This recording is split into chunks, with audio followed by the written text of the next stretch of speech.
Thank you for joining us for National Focus. I am Lourianne Graham Carter. Coming up, Dominica labor laws under review. O.E.C.S week focuses on youth, and His Excellency Savarin receives new Belgian Ambassador. Stay with us for the details of these and other stories after this. Think water, think life. Water refreshes, restores, cleans, and enhances growth. Potable water is a benchmark for development. The O.E.S.C is serious about its mandate to ensure easy access to potable water island-wide and provide sewage services for a cleaner environment. The O.E.S.C is your water and sewage company. Thank you for staying with us. Honorable Minister for Justice Rayburn Blackmore has reaffirmed that the labor laws of Dominica are being reviewed. In October last year, a meeting was held with all the labor unions, including the Dominica Employers Federation, to gather information on some of the issues being reviewed and requests which were made by both parties to the ministry. Honorable Minister Blackmore spoke about one of the issues expressed by the union, which is raising the ceiling for redundancy benefits. That is a measure that is actually governed by law, namely subsection 3 of section 22 of the Industrial Relations Act number 8902 of our laws, which places a ceiling, and that an employer shall pay an employee an equal amount, equal to, I think, 52 weeks pay. Okay? That is the ceiling that's currently obtains within our laws. So that will require, therefore, an amendment to be made to the existing laws. Another pressing issue for the unions is the implementation of the agency shop clause. Honorable Blackmore gave some insight about this clause. There is no legal provision or facility to give effect to the implementation of such a clause. Now, what that clause would cause employees who are not members of a union to benefit from negotiations entered between a union and an employer, to cause them to pay a service fee to the union. Now, there's merit, or there are merits, sorry, on both sides of the spectrum. One may say that it is my right to belong to or not to belong to a union. And the final law which the unions want to be examined is the delay of matters and complaints that are brought before the tribunal. In my humble view, a tribunal should not be treated as a court hearing. So you find that persons come, rightly so with the lawyers, and introduce rules of evidence. Yes, sir? And that in itself can cause the matter to carry on for a protracted period of time. And in most cases, the delays are caused by the employers, which is very unfortunate. I believe that we have gotten to a point in the development where employers and employees, it has to be seen as a relationship between two parties that is mutually beneficial to the both parties. So that is to say, no employer should think that you're granting an employee a favor. The Justice Minister said that the matters will be considered and brought to Cabinet soon. I have given the Labour Commissioner an assignment to investigate and for the express purpose of finding out whether there is similar provisions in our sister countries, especially as it relates to the implementation of the agency shop clause. And the other one, the first one that I made reference to, in terms of the redundancy benefit ceiling, is now 52 weeks. One has to get an understanding as to if it's now 52 weeks. What is the specific recommendation? Would you like to see it move from 52 weeks to 72 weeks? So similarly, an investigation is being done by the Labour Commissioner to get a sense as to what obtains in Antigua, what obtains in Grenada, what obtains in St. Lucia. Further to that, there is going to be a need for consultation with the Employers Federation with the view of coming to a common understanding. In other major news, Dominica's ambassador to CARICOM and the O.E.C.S, His Excellency Felix Gregoire, has called on youth within the O.E.C.S to be prepared for the global environment. Ambassador Gregoire spoke with GIS News on the O.E.C.S 35th anniversary activities on Tuesday. He says while the O.E.C.S has already achieved free movement between member states, the O.E.C.S is now trying to attain free circulation of goods. Ambassador Gregoire expressed that the aim is also to foster unity among the youth within O.E.C.S member states. We're looking at numbers. More persons you have, then the stronger you are in various aspects, in commerce, in foreign affairs. More person numbers will matter. So that is what we are aiming at. Now, some people have bought into it, and some people are still debating whether it's necessary. But the youth is where the future is, in the unity, the youth. Because if we can get the youth to buy into this O.E.C.S unity, then the work has been done. So we are now engaging the youth so that the youth can take over the work that is required to be done. On June 8th, the O.E.C.S Commission launched the O.E.C.S Youth Strategy under the brand O.E.C.S-DS. The strategy was developed based on the need for greater attention and action to issues directly affecting O.E.C.S youth. The goal of this initiative is to develop a youth-empowered society by focusing on key areas crucial to young people. Yes, I belong, citizenship and identity. Yes, I earn, employment and entrepreneurship. Yes, I express, creativity and culture. Yes, I inherit, environment and sustainable development. Yes, I learn, education and training. Yes, I matter, child and youth protection. And yes, I move, healthy lifestyles. We should do this, so all of us should be playing a part. And we believe that if we get the youth, if the youth, they understand, and they understand, I can tell you that. They understand. Then the future is going to be bright. So a lot of different things are being put in place to do with where we still have the education program, but we look at business as well, because we want our youth to be competitive.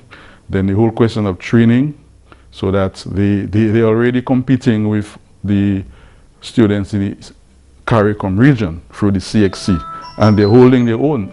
He stated that the goal is to prepare the youth to be competitive regionally and internationally.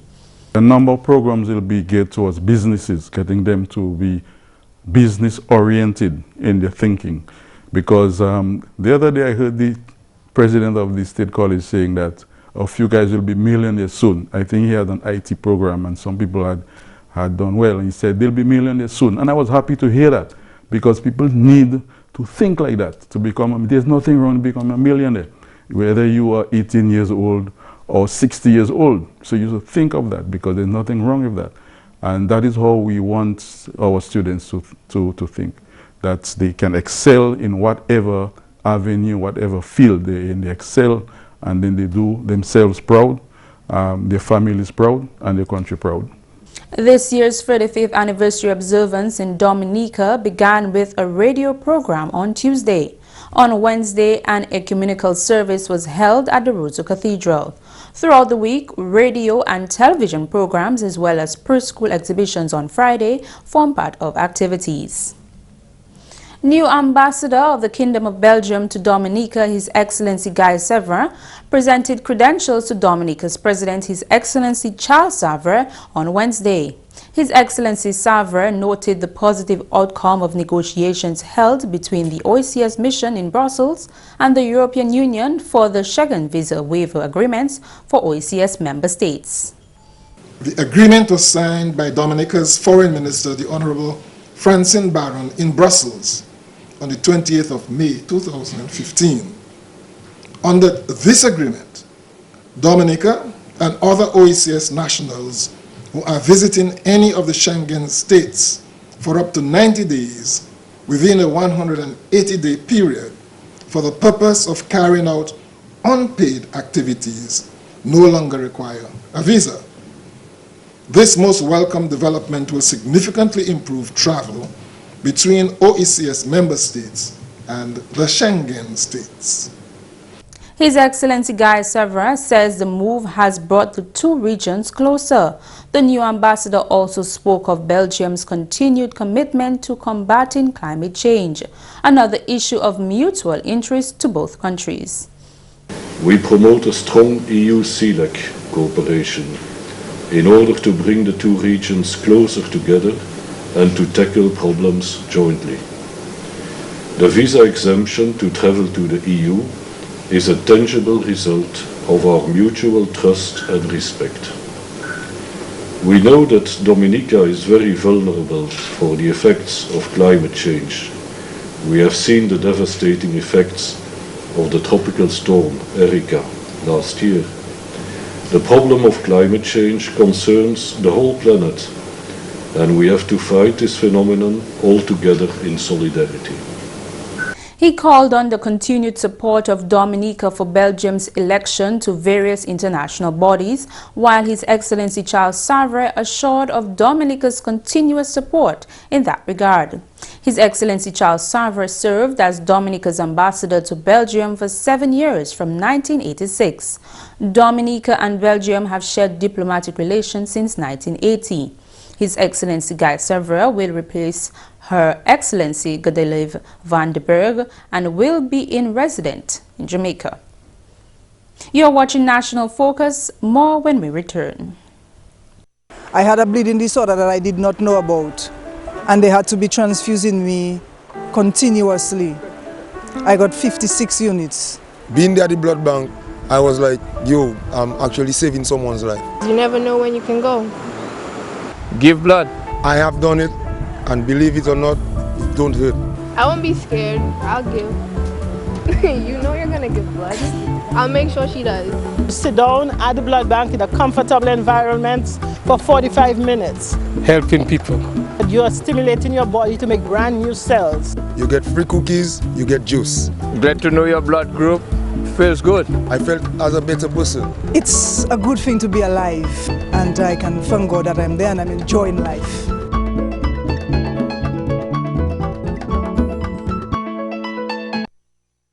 Welcome back. Honorable Minister for Trade Ian Douglas pledges government support to the Kalinago people in their quest for a tax and duty-free trade legislation. The Honorable Minister attended a one-day seminar on O.E.C.S trade agreements conducted by the Ministry of Trade for Entrepreneurs at Sinico last week. Honorable Douglas stated that government has long begun developing the framework for the transformation of the socio-economic status of the Kalinago people. A number of initiatives have been implemented. Some of the initiatives that have been implemented nationally have been tested first here. We started, so for example, the free medical care policy that the government had for persons over 60 and persons under 16 really was piloted in the Kalinago territory and then taken nationally. So we believe that there are a lot of other initiatives that we can bring to the rest of the island by piloting them through the Kalinago territory. And as we're speaking about regional integration and regional unity, some of the initiatives that can be piloted here, we can take really to the rest of the region and make them Caribbean initiatives. Representative of the Kalinago Chief Louis Patrick Hill believes that the Kalinago people should benefit from social arrangements within the free trade and movement agreements. I believe, and all of us in this territory believe, that we should have a particular, I don't want to use the word privilege, because it's really not a privilege, but a particular mechanism of trading that should apply I think, primarily to the people of this territory. And I speak of no other than the idea that has been talked about in many forums at many times over many years. The idea of a tax and duty-free zone for the Kalinago territory and the people. Hill is confident this action is way overdue for the original inhabitants of the island. He says this will even the playing field for the Kalinago people of Dominica. We just have to look to the United States. We just have to look to Canada. We just have to look to New Zealand and to other areas in the world where there are indigenous people and recognize that those governments, understanding and appreciating the fact that indigenous people have been discriminated against, have been set at a disadvantage, having their lands taken away from them, having their rights taken away from them, in an effort to bring some equity to indigenous people, many governments have extended this privilege of a tax and duty-free zone to the communities where these indigenous people live. Honorable Douglas endorsed the idea and pledged his support to the Kalinago minister in that regard. The government has already started going in that direction, and I believe it's just to take it to the next level. So the points that you made about the duty-free zone for the Kalinago territory, I believe is a point steeped in wisdom, and certainly I will give your representative all the support he needs to push those kind of initiatives through the cabinet and eventually through the parliament to become law. An exclusive interview with GIS News on Monday, June 13th, President of the Dominica Council on Aging Zetma Tusa said proper training is critical for preventing the abuse of older people. She was speaking in light of the recent observance of World Elder Abuse Awareness Day held on Wednesday, June 15th, 2016. Last year, the council did 2 sessions at Goodwood Parish Hall where we were focusing on abuse and prevention of abuse. First of all, to make them understand what is abuse and then how you can prevent it, even as a worker. Because workers themselves who work with the elderly can be abusive, you know, to the elderly. So that was the function of the training program that we had. We had it in conjunction with an organization from Martinique called AMDO. And they came over and assisted us with that training. And then apart from the workers themselves, what we did to the third training we brought in the managers and supervisors of the homes, homes for the elderly, the different homes. And again, the whole discussion was on abuse and how to improve on the services that they provide at those homes. When asked what should be done to caregivers who have abused older people, she had this to say. Definitely that person has to be discharged from that facility if they're working there. And furthermore, that person's name should be placed somewhere that they should no longer work with older persons. Yeah? And this is something we're going to be looking into as we go along. The legality of that and how can we, if somebody, well, usually you would have to take the person to the law, to the courts. And once the person is because at first the person is accused of doing it until it's proven. And once we can get the thing that they go to court, it's approved, then that person's name should be somewhere on a list saying that they can no longer work with older persons. Just as you're doing for the youth, for the children. You see how they have it in the States, the abusers of children, they have a list and their names are there. If they go to any community can say, okay, I do not want this person living in my community because their name is on that list. So something like that we'll have to do something like that. She calls on the public to treat older people with respect and dignity. We need to stamp out abuse of the elderly and to make sure that we provide and care for our elderly in the best way possible so that they do not suffer from any form of abuse whatsoever. You know, fact, they should be cherished, they should be loved, and they should be cared for so that they live out the rest of their lives in peace and in dignity, and they die peacefully and with their dignity still intact. The Dominica Council on Aging is currently working on a new policy on aging dubbed the Healthy Aging Policy. And that's the English news. McPherson St. Luce is up next with Creole highlights.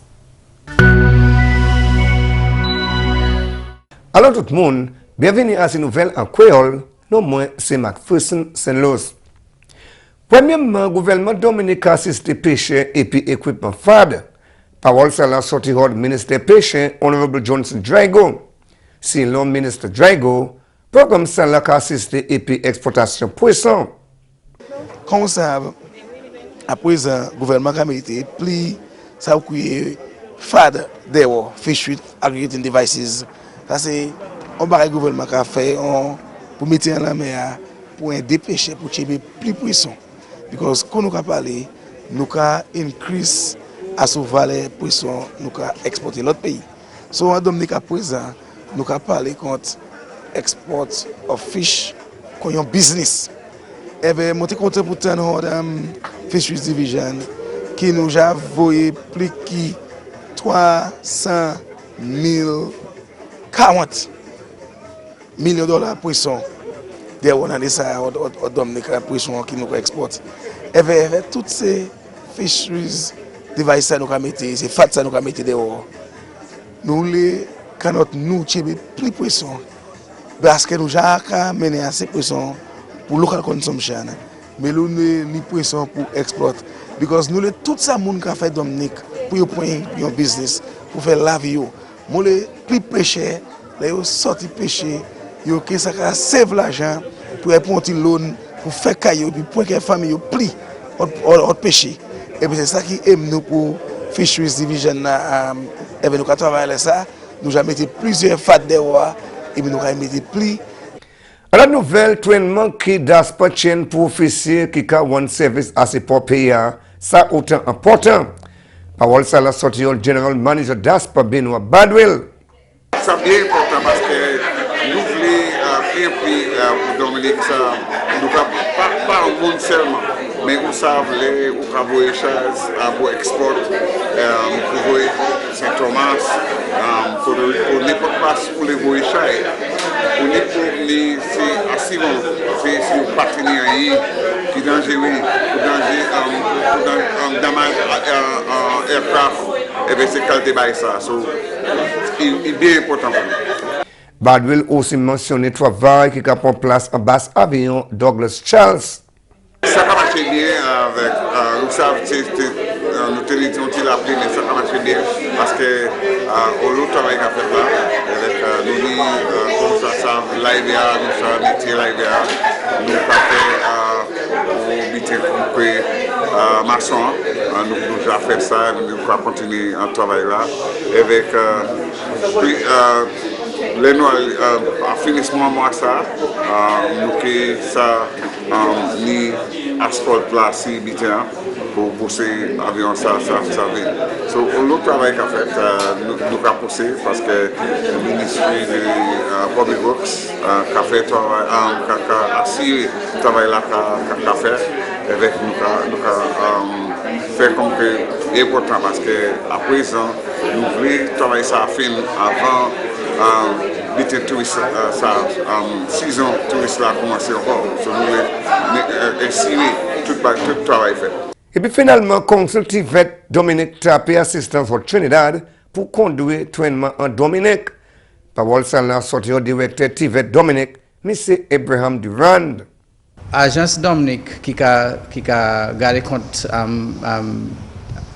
gamme ba mon certificat comme ça, c'est Dominic TVET Council, c'est là mon travail à présent. Mais aller de faire travail ça là. Organisation nous pour côté là pour côté ça fait travail là comme ça nous tenons pour taper assistance au Trinidad qui a fait ça longtemps avec une plus expérience en gamme ça là mais pendant ces monde là au Trinidad TAC qui a fait travail ça là yo te ka aussi montrer nous à présent comment pour faire comme ça yo a fait yo ka fait longtemps comme ça yo te ka instruire nous en council là aussi Avant yo quitter moun nomni qui ça fait même travail là yo fait ban nous. Comme ça quand nous ka développer nous que taper c'est moun ça là présent local et qui coûte nous plus payer l'argent avec plus facile pour nous ça ba moun ces certificats ça là. Messieurs, mesdames, ça c'est tout pour Nouvelle Créole pour à présent. Non moins c'est McPherson Saint-Luce. Au revoir. Before we leave, here is an announcement. All residents of Mount Daniel are invited to a meeting to discuss a community enterprise and other developmental activities on Saturday, 18 June 2016 at 4:30 p.m. at the junction of the Cable and Wireless Building. Come one, come all. Coming up next, hurricane preparedness tips around your property. Here are some hurricane preparedness tips for around your property. Hurricane winds can cause trees and branches to fall, so before hurricane season, trim or remove damaged trees and limbs to keep you and your property safe. Secure loose rain gutters and downspouts and clear any clogged areas or debris to prevent water damage to your property. Reduce property damage to retrofitting to secure and reinforce the roof, windows and doors, including the garage door. Join us again tomorrow for more hurricane tips. That's all for this edition of National Focus. We always welcome your suggestions and comments. Drop us an email at gis@dominica.gov.dm or visit our website news.gov.dm. Like our Facebook page, facebook.com/GIS News Dominica, and follow our Twitter at GIS Dominica. You can also catch up on our past National Focus newscasts on our GIS Dominica YouTube channel. Live streaming is now available also on our YouTube channel 24 hours a day. From all of us here on the GIS News production team, I'm Lourianne Graham Carter. Thanks for watching and join us again next time on National Focus.